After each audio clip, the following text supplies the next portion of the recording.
So, spoiler alert immediately. We learn in this new episode that the creatures aren't the biggest threat, and it probably is the people that you are sleeping right next to. Because episode 5 dropped some of the biggest lore drops that we've gotten so far in the entire series, and it unveils a lot for us. So we learn through Jade's aggressively bad mushroom trip that the town doesn't just kill the people that are trying to save the children. It actually manipulates the residents of the town to murder the people that are trying to save the children. Now, how about that? So no recap today. I'm sure if you've watched the episode, you saw Roger get his face ripped off by a childhood toy, at least a former childhood toy. So no need to read the plot on that. What I want to do today, since this is episode 5, which is our mid-season, I want to talk about everything in the season so far that has gotten us to this point, but we're going to focus primarily on episode 5, the ending and everything that happened in this crazy-ass episode, and what got us to this point and where we may be going. So just speaking quickly on the season, and I believe that this season has this overarching balance of weaponizing people's minds against themselves, against everybody else, but that seems to be the theme of the season. The mind is a weapon. And if you don't believe me, look at what's happened to Marie. She's having hallucinations about being chained up in the back of the ambulance.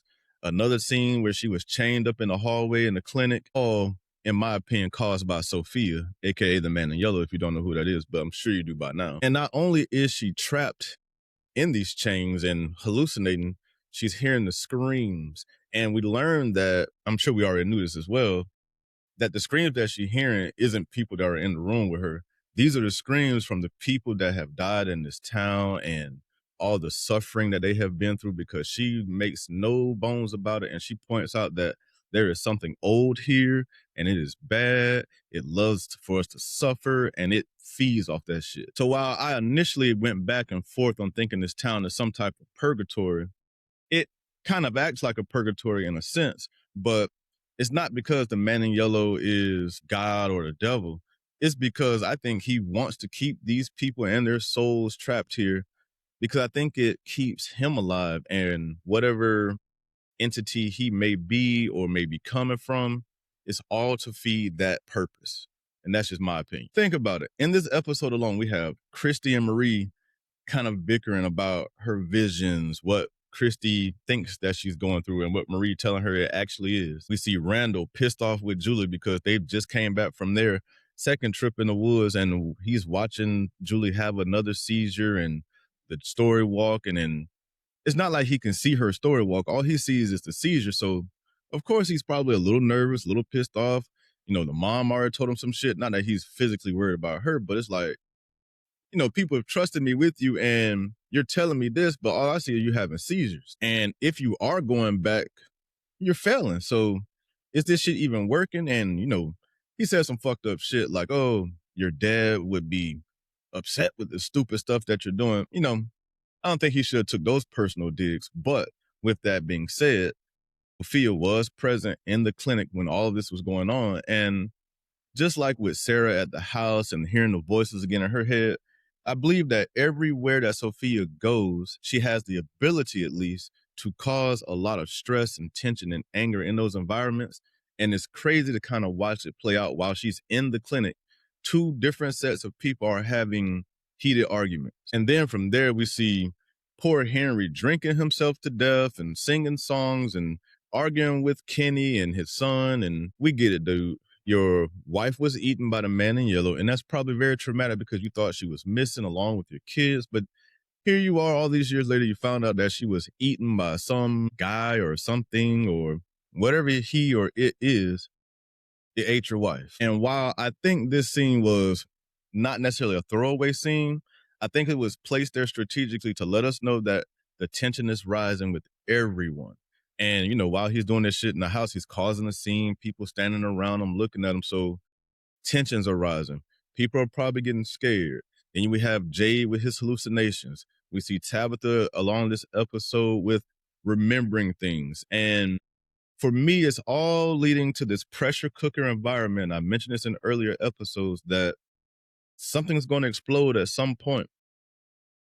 I think this group is a little bit different from maybe the past groups, and I don't think they're going to ultimately implode and murder themselves. But something bad is bound to happen. But going back to the lore for a second, one of the deepest lore expansions that we got in this episode came from Jade's hallucinations. And I honestly think that we uncover a lot in his hallucinations because we learn that the people that he sees aren't just random dead people or whatever. They're past versions of himself. And he learns all this information while traveling along this hallucination with hallucination Boyd and hallucination version of his younger self, who's helping him unravel the puzzle inside the mind. But that's where the lore drop happens. And I mentioned it earlier. Jade learns that the soldier, the guy with the knife in the eye, like all of these people that are on this porch and many others, as the kid alluded to, they're all past versions of him in the life that he's lived in this town. And on top of that, we learned that he wasn't ripped to shreds by Smiley and his buddies. He was murdered. And that's where the crazy stuff happens because he learns that he's murdered. And I'm sure that makes him very, very fearful because the monsters aren't just murdering people, they're tearing you to shreds. So if you're murdered, this happened by a person within the community, which means the town, and we've learned this throughout the time of the show, the town is causing people to turn on themselves. And I think the younger version of himself called it mirrors in a shark net. For me, this just kind of recontextualizes the town's entire concept in general because now it makes it seem like while we do have these people who randomly show up here and they're brought here by something and it seems to be for the man in yellow or maybe a bigger person's or things gain, what we really learn is every time I guess the chosen residents get too close to saving these Anghkooey kids, the town does whatever it does to turn everybody in the town against these people who are trying to save these kids and murder them. Because we also learned from the little boy that while Jade does get murdered, whatever happens to Tabitha and Miranda and whoever she was before that is worse. So it brings the question, if the town basically manipulates the residents who are regular people to do its dirty work for them eventually and kill each other and, you know, the big massacre that happens every cycle, I think that makes Jade sit back and realize that, you know what, maybe I can't trust anybody in this town because all these other past versions of me were murdered. And like I said in the last episode, I don't believe everybody in this town was reincarnated. I believe there are select individuals who have been reincarnated, and I think everybody else is just random. So it's crazy that every single cycle that potentially the other random people in the town end up murdering the selected people each and every time. And it makes you a little bit fearful about how this show may end because maybe it ultimately ends with another cycle starting and this group of people never escape. Now, with all that being said, let's dive a little bit deeper into this episode because there were a few things that I picked up on that could be important, but maybe they're not. They were just little details that I just kind of noticed that I guess bothered me a little, but I want to talk to you guys about it and see what you think about it. So I want to talk about the lake and the dolls and all of the stuff that happened there for 1 second, because when they pulled the dolls out of the lake and they cut them open and whatnot, did you guys notice that the inside of those dolls were dry? And I'm not sure how that works, and maybe they have some protective layering around them, but last time I checked, anytime something gets submerged in water, it usually comes out wet. And maybe they had the dolls on shore for a while. Maybe some time went by from the time they pulled them out to the time they cut the chest open. But they were stuffed with stuffing and, you know, a little weird there. Could be a plot hole, but I think that was very, very specific that they pulled out dry. And on top of that, nobody really addresses it either. It just kind of glazed over it. So it makes me think that, because we did see one of the dolls with the hands on fire get away, it makes me think that this is going to come back around later. And maybe it's more into the whole Fatima Golem situation. Who knows? But think about this. Tabitha did mention that, you know, she had nightmares. She mentions that he took them and threw them in the water. And I question this he a lot. Is the guy that we see throwing the dolls, the smaller version of the dolls into the lake, is that her father? More than likely. But is it another version of maybe the man in yellow?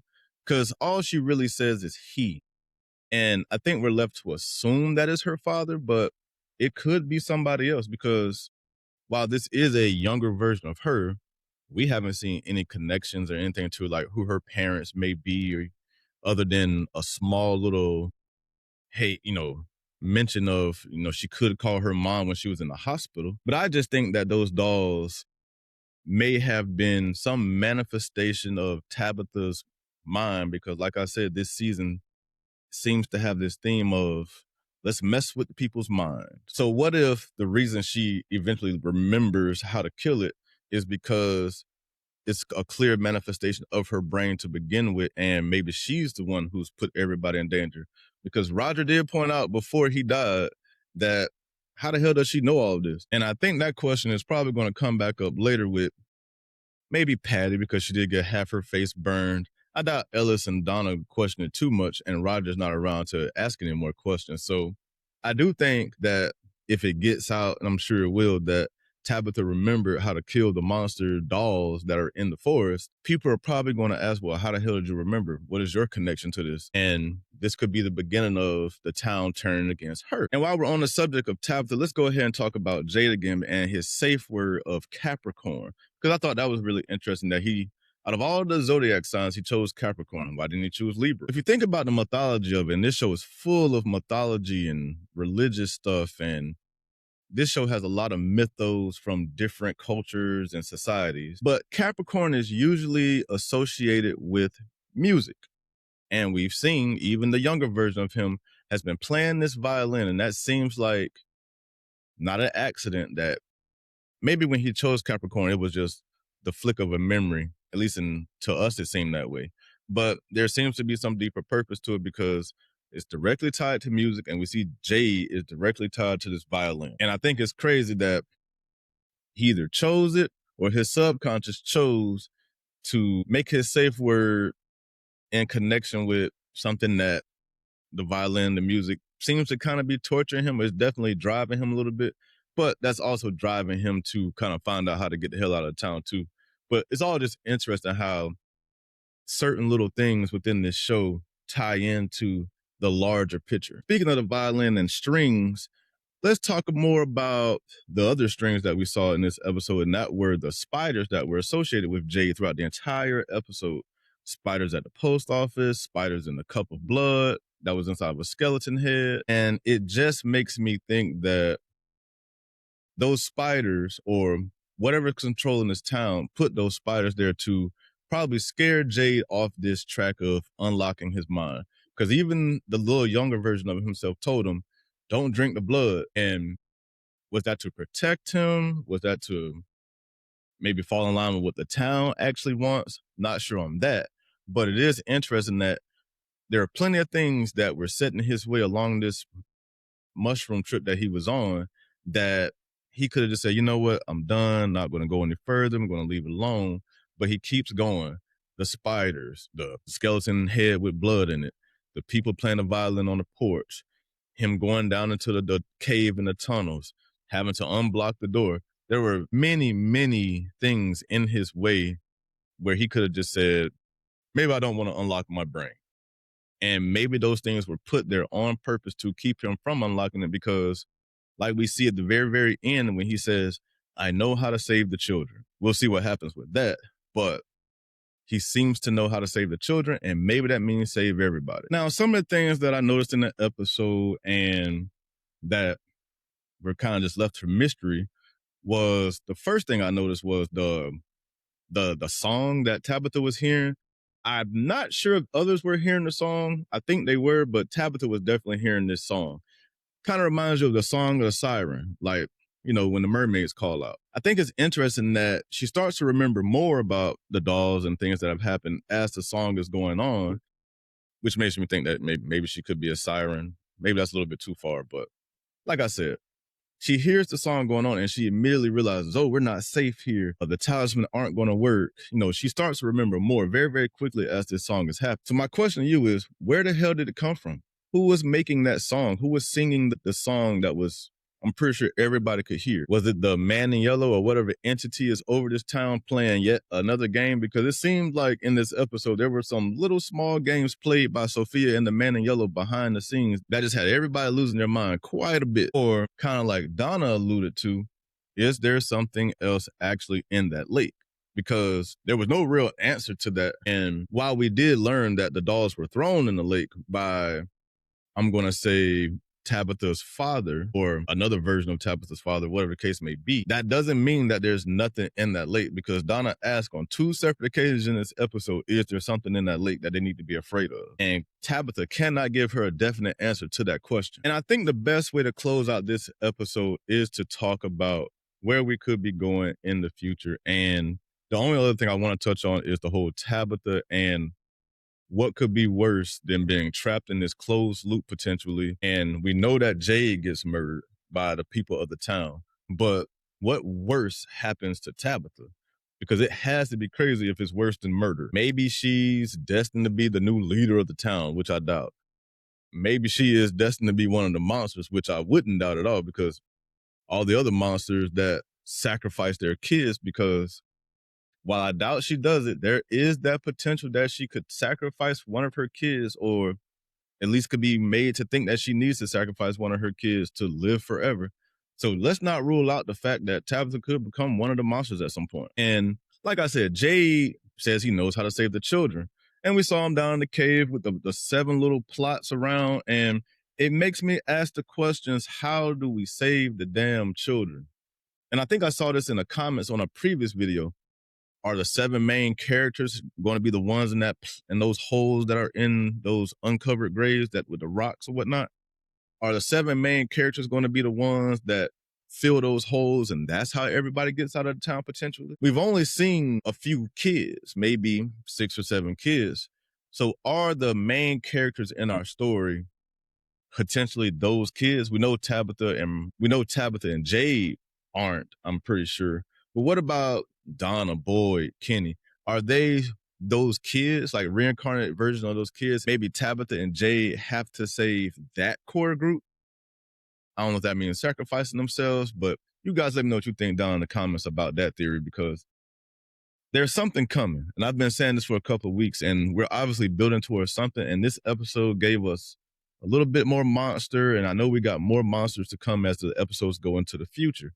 And we're going to get more night scenes. So there's going to be some crazy shit happening. And I'm wondering who's going to be on the bad end of that crazy shit that's going to happen. But I think that's it for me. I've done enough frying my brain for today. So let me hear what you guys think down in the comments, and keep coming back for more. Also, we are right on the verge of hitting that 1,000 subscriber mark, and I truly appreciate you all for coming. And maybe I should have said this earlier as well, but I do appreciate everybody, and please keep coming back for more.